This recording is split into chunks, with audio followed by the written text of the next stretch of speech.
ఉన్న బంగారాన్ని విడిపించి ఆ రోజు ఆన్లైన్ రేటుకే మేము కొంటాం. Sharma gold company. వాగర్థ విభు సంపృక్తౌ వాగర్థ ప్రతిపత్తయే జగదఃపితరౌ వందే పార్వతీ పరమేశ్వరౌ. సదాశివసమారంభాం శంకరాచార్య మధ్యమాం అస్మదాచార్య పర్యంతం వందే గురు పరంపరాం. ఆదిత్యాయ చ సోమాయ మంగళాయ బుధాయ చ గురుశుక్ర శనిభ్యశ్చ రాహవే కేతవే నమః. శృంగేరి జగద్గురు పీఠాధిపతులకి కంచి పీఠాధిపతులకి నమస్కారములు తెలియచేసుకుంటూ కార్యక్రమాన్ని ప్రారంభిద్దాం. ఈ నవంబర్ 16వ తారీఖు నుంచి 30వ తారీఖు వరకు వృశ్చిక రాశి వారికి మంచి చెడు ఏ విధంగా ఉండబోతుందో తెలుసుకునే ముందు గ్రహ సంచారం తెలుసుకుందాం. రాశిలోనే రవి బుధ సంచారము, అలాగే కుటుంబ స్థానమందు శుక్రుడు, 4వ స్థానమందు శని, అలాగే 5వ స్థానమందు రాహువు, 7వ స్థానమందు గురువు వక్రీకరించి ఉండడం, 9వ స్థానమందు కుజుడు స్తంభించి ఉండడం, లాభస్థానమందు కేతు. వెరసి చూసుకున్నట్లయితే ప్రధానంగా కేతువు మరియు రాహువు, శుక్రుడు, బుధుడు ఈ 4 గ్రహాల యొక్క ప్రభావము ఉన్నప్పటికీ మిగతా గ్రహాల యొక్క ప్రభావం అనుకూలంగా లేని కారణం చేత కొన్ని ఇబ్బందికర పరిస్థితులు. ఒకసారి ఈ వృశ్చిక రాశి వారు గమనించుకోండి. అర్ధాష్టమ శని అనేటువంటిది గత 2 సంవత్సరాలుగా ఇబ్బంది పడుతున్నారు. ఇంకా వచ్చే సంవత్సరం మార్చి వరకు ఈ అర్ధాష్టమ శని దోష ప్రభావం. కానీ మధ్యలో గత 3 నెలలుగా శని వక్రీకరించినటువంటి కారణం చేత అర్ధాష్టమ శని దోష ప్రభావం నుంచి బయటపడి కొంత ఊరట కలిగినటువంటి ఫలితాలు పొందారు గత 3 నెలలుగా. కానీ ఇప్పుడు మళ్ళీ 15వ తారీఖు తర్వాత శని రుజుమార్గంలో ప్రయాణించడం, వక్రత్యాగం చేయడం, ఈ కారణం చేత మళ్ళీ అర్ధాష్టమ శని దోష ప్రభావంలో ఉండబోతున్నారు ఈ 4-5 నెలలు. కాబట్టి అప్రమత్తతో వ్యవహరించండి. వెళుతూ ఈ శని భగవానుడు కొంతమందికి వృశ్చిక రాశిలో జన్మించినటువంటి వారికి కొంతమందికి మంచి చేస్తాడు, కొంతమందికి చెడు చేస్తాడు. అంటే దాని అర్థం మంచి చేసేటువంటి సందర్భంలో కొంతవరకు అప్పటి వరకు చెడు చేసి ఉంటాడు. కొంతమందికి పోతూ చెడు చేస్తున్నాడంటే అప్పటి వరకు వాళ్ళకి మంచి చేసి ఉంటాడు. కాబట్టి ఈ యొక్క విధానాన్ని మీరు ఒక్కొక్కరికి ఒక్కొక్క రకంగా వృశ్చిక రాశిలో వారికి శని ప్రభావం ఉంటుంది. కాబట్టి ఆ విధంగా ఆలోచన చేసుకొని, ఎందుకు శని కర్మాధికారి, గత జన్మ కర్మ పుణ్యఫలం ఉన్నప్పుడు తక్కువ ఇబ్బందులు, గత జన్మకు పాప ఫలం ఎక్కువగా ఉన్నప్పుడు ఎక్కువగా ఇబ్బందులు అనేటువంటివి ఉంటాయి. కాబట్టి జాగ్రత్తలు పాటించండి. ఇక ఈ శని ప్రభావం, అర్ధాష్టమ శని ప్రభావం వలన మళ్ళీ సమస్యలు పునరావృతమవుతాయి. అంటే ప్రశాంతత లేని లోపము, ప్రశాంతత లేని జీవితం, అలాగే ప్రతి పని యందు ఆటంకాలు ఉంటుండడం, మనస్సు ప్రశాంతంగా ఉండకపోవడం. ఈ 3-4 నెలలు మీరు గమనించుకుంటే గత వారం రోజులుగా ఈ వృశ్చిక రాశి వారికి కొంత ఇబ్బందికర పరిస్థితులు అనేటువంటివి గమనించి ఉంటారు. ఎందుకు జరుగుతుంది ఇట్లా అంటే శని వక్రత్యాగం 15వ తారీఖు నుంచి జరగబోతుంది. తత్ఫలితమైనటువంటి ముందుగా ఒక వార్తని మోసుకొని వస్తున్నానయ్యా అని చెప్పడం కోసం ఇండికేషన్, హార్న్ మోగిస్తున్నాడు. కాబట్టి జాగ్రత్తలు పాటించండి, దైవానుగ్రహం కోసం పాటుపడండి.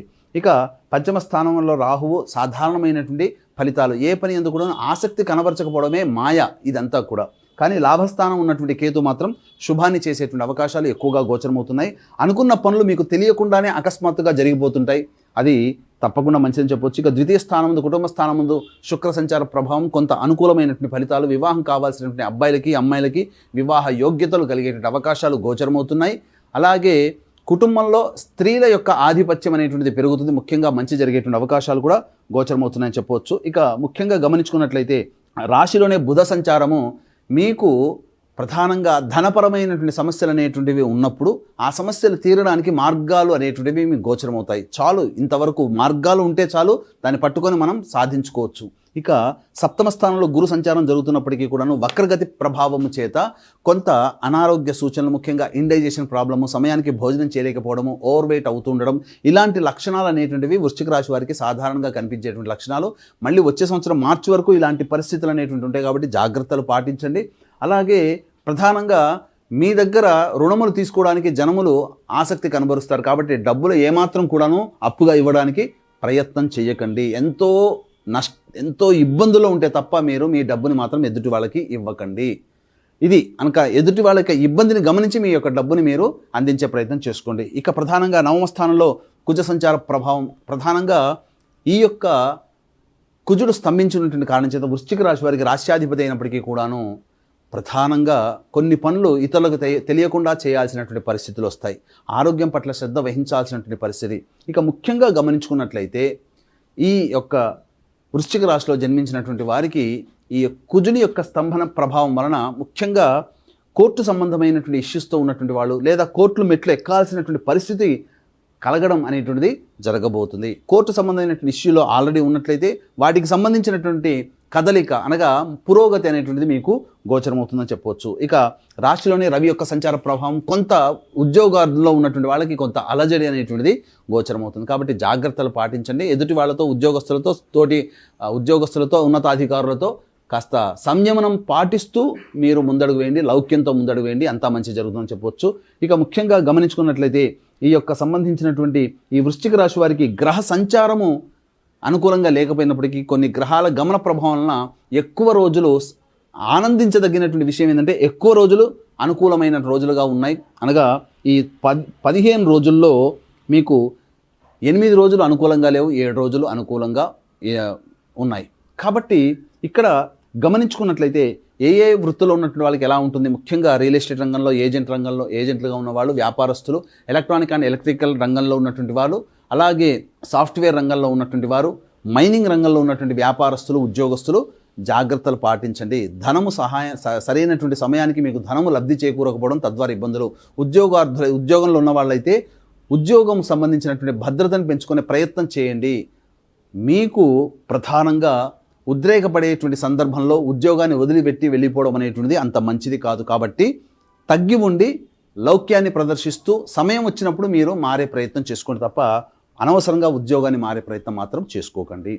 ఇక వృత్తుల్లో అనగా రైతులు అనేటువంటి వాళ్ళు సాధారణ పంటలే వేసుకోండి, కానీ గొప్పగా పంటలు మార్పు చేసుకున్నట్లయితే ఆ యొక్క దిగుబడి సమయానికి మీకు లాభసాటిగా ఉండకపోవడం అనేటువంటి విషయాన్ని గమనించుకోవాలి.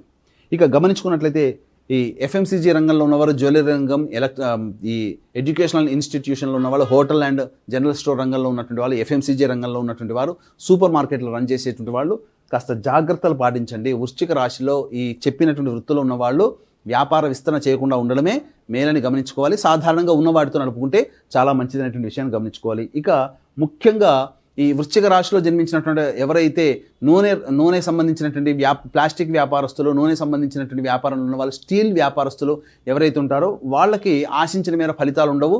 డబ్బులు నిరర్ధక ఆస్తులు అనగా బ్యాడ్ డెట్స్గా ఉండిపోతాయి, రాని బాకీలు వసూలు కాకుండా ఎండిపోతాయి. కాబట్టి జాగ్రత్తలు పాటించండి. ముఖ్యంగా ఈ సంబంధించినటువంటి వృశ్చిక రాశిలో జన్మించినటువంటి వారికి ప్రశాంతత అనేటువంటిది లోపిస్తుంది. మిగతా ఇక చూసుకున్నట్లయితే వివాహార్థులకు వివాహం అవుతుంది, దాంపత్య సమస్యలు కూర్చొని చర్చించుకుంటే పరిష్కారం అవుతాయి తప్ప మీరు ఉద్రేకపడుతూ ఒకరినొకరు దూషించుకుంటూ ఉండడం అనేటువంటిది మంచిది కాదు. వ్యాపార భాగస్వాములు కూడాను ఆ విధానాన్ని కనుక పాటించినట్లయితే ఇంకా మెరుగైనటువంటి వ్యాపారాన్ని వృద్ధి చేసుకుంటారని చెప్పవచ్చు. ఏది ఏమైనప్పటికీ కూడా ఈ యొక్క వృశ్చిక రాశిలో జన్మించినటువంటి వారు దైవానుగ్రహం తప్పనిసరి. ఇట్టి దైవానుగ్రహం వీక్షించేటువంటి సుమన్ టీవీ ప్రేక్షకులకి అందరికీ అందించాలనేటువంటి ఒక సదుద్దేశంతో నవంబర్ 15వ తారీఖు కార్తీక పౌర్ణమి సాక్షాత్తు పరమేశ్వరుడు త్రిపురాసులను సంహరించినటువంటి శక్తివంతమైనటువంటి క్షేత్రము త్రిపురాంతకం. ఆ త్రిపురాంతకంలో జాతకరీత్యా కలుగు విద్య, వివాహ, ఉద్యోగ, దాంపత్య, సంతాన, అనారోగ్య సమస్యల నివారణకి మరియు శని దోషంతో బాధపడుతున్నటువంటి వృషభ, మిథున, కర్కాటక, సింహతుల, వృశ్చిక, మకర, కుంభమీన రాశిలో జన్మించినటువంటి వారికి శనిదోష పరిహారార్థమై ఈ సర్వదోష నివారణ పూజలు, హోమాలు 17,500 రూపాయలకి చేయించడం జరుగుతుంది. అవకాశం ఉన్న వాళ్ళు కార్యక్రమ తదనంతరం కాంటాక్ట్ చేసి గోత్రనామాలు నమోదు చేసుకోవచ్చు. అలాగే నవంబర్ 25వ తారీఖు ఆఖరి కార్తీక సోమవారం సందర్భంగా గోకర్ణ క్షేత్రంలో పితృదోష నివారణ పూజలు అనగా తండ్రి వైపు 6 తరాలు, తల్లి వైపు 3 తరాల్లో ఏవైనా దుర్మరణాలు ఉన్నట్లయితే ఆ కుటుంబంలో ప్రశాంతత లోపిస్తుంది. కుటుంబ సభ్యుల మధ్య ఎవరు ఒక మాట ఒకరు వినరు. అలాగే పరిస్థితులన్నీ ఆలస్యంగా పూర్తి అవుతుంటుంటాయి. సమస్యలన్నీ కూడాను పిల్లలకి పెళ్లిళ్ళు కాకపోవడం, సంతానం కలగకపోవడం, ఎప్పుడు తరచూ అనారోగ్యంతో బాధపడుతూ ఉండడం, ఇవన్నీ జరుగుతూ ఉంటుంటాయి. కాబట్టి సశాస్త్రీయంగా చక్కగా జరిపిస్తున్నటువంటి పితృదోష నివారణ కార్యక్రమంలో మీరు కూడా పాల్గొనదలిస్తే కార్యక్రమ తదనంతరం కాంటాక్ట్ చేసి పూర్తి వివరాలు తెలుసుకోవచ్చు. ఇక ఈ యొక్క 16వ తారీఖు నుంచి 30వ తారీఖు వరకు వృశ్చిక రాశి వారికి ఏ విధంగా ఉండబోతుంది అనగా ఖర్చులు, ఆదాయాలు ఎప్పుడుంటాయి, అలాగే ఈ సంబంధించినటువంటి మానసిక ప్రశాంతత ఎలా ఉంటుందో తెలుసుకుందాం. ఈ 16, 17 తారీఖులో కనుక చూసుకున్నట్లయితే భాగస్వాముల దాంపత్యంలో మధ్య ఉన్నటువంటి విభేదాలు తొలగిపోతాయి. సమయానికి డబ్బు అందుతుంది. మీ భాగస్వామి తీసుకున్న నిర్ణయం మీకు భవిష్యత్తు ఆనందదాయకంగా ఉంటుందని చెప్పొచ్చు. ఇంకా 18, 19, 20 తారీఖులో కనుక చూసుకున్నట్లయితే ఖర్చులు అధికంగా ఉంటాయి, మానసిక ప్రశాంతత లోపిస్తుంది. ఏ పని చేయాలన్నా కానీ ఆసక్తిగా ఉండదు, ఒక జిగ్జాగ్ లాగా వ్యవస్థ ఉంటుంది. తద్వారా ఎప్పుడు కూడాను ప్రశాంతంగా ఉండలేకపోతారని చెప్పవచ్చు. ఇక 21, 22 తారీఖులో కనుక చూసుకున్నట్లయితే సంతానం మూలకంగా ఖర్చులు, సంతానం మూలకంగా సమస్యలు పెరుగుతాయి. సంతానంతో విభేదాలు ఏర్పడతాయి. కాబట్టి లౌకికంగా వ్యవహరించండి. అలాగే ఖర్చులు కూడా ఉంటాయని చెప్పొచ్చు. ఇక 23, 24 తారీఖుల్లో ఉద్యోగ భద్రత ఉంటుంది. నిరుద్యోగస్తులకి కాస్త శుభవార్త వింటారు. అధికారుల యొక్క అండదండలతో మీ యొక్క ఉద్యోగాన్ని స్థిరపరచుకుంటారని చెప్పవచ్చు. సమయానికి డబ్బు కూడా అందుబాటులో ఉంటుంది. ఇక 25, 26, 27 తారీఖుల్లో అన్ని రంగాల్లో, అన్ని వృత్తులు, అన్ని కుల వృత్తుల్లో ఉన్నటువంటి వాళ్ళకి సంపూర్ణమైనటువంటి లాభసాటి కలిగినటువంటి వ్యాపారము, ధన ప్రవాహము ఉంటుందని చెప్పవచ్చు. ఇక 28, 29 తారీఖులో కనుక గమనించుకున్నట్లయితే ఖర్చులు అధికంగా ఉంటాయి, మానసిక ప్రశాంతత లోపిస్తుంది, మనకు లాభం లేని ప్రయాణాలు చేయాల్సినటువంటి పరిస్థితి, అనవసరమైనటువంటి ప్రయాణాలు గోచరమవుతుందని చెప్పవచ్చు. ఇక 30 తారీఖుల్లో ఉంటే పెండింగ్ పనులు 30 తారీఖు రోజున పెండింగ్ పనులను పూర్తి చేసుకుంటారు, ఒక బాధ్యతను కంప్లీట్ చేసుకున్నామనే సంతోషంతో ఈ మాసాంతం ఆనందంగా గడుపుతారని చెప్పొచ్చు. ఇక ఈ యొక్క వృశ్చిక రాశిలో జన్మించినటువంటి వారు ఈ యొక్క సమస్యలు వచ్చినప్పుడు సమస్యల పరిష్కారం కోసం ప్రతిరోజు రావి చెట్టు చుట్టూ నారాయణాయ నమః అంటూ 27 ప్రదక్షిణలు చేసి తూర్పు వైపున కూర్చొని విష్ణు అష్టోత్తరం పారాయణం చేయడం, 3 సార్లు పారాయణం చేయడం చాలా మంచిదని గమనించుకోవాలి. ఇవి గోచారీత్యా చెప్పబడుతున్నటువంటి ఫలితాలు. ఇక దీనికి విభిన్నంగా మీ యొక్క పరిస్థితులు ఇంకా ఇబ్బందిగా ఉన్నాయనంటే మీ యొక్క జన్మజాతకంలో ఉన్నటువంటి గ్రహ దశాంతర దశల ప్రభావం, దగ్గరలోని మంచి ఉపాసనా పరులైనటువంటి జ్యోతిషుని సంప్రదించి వారి సలహాలు సూచనలు కనుక పాటించినట్లయితే మరింత మెరుగైనటువంటి ఫలితాలను పొందుతారని తెలియజేసుకుంటూ సర్వం శ్రీ ఉమామహేశ్వర పరబ్రహ్మార్పణమస్తు.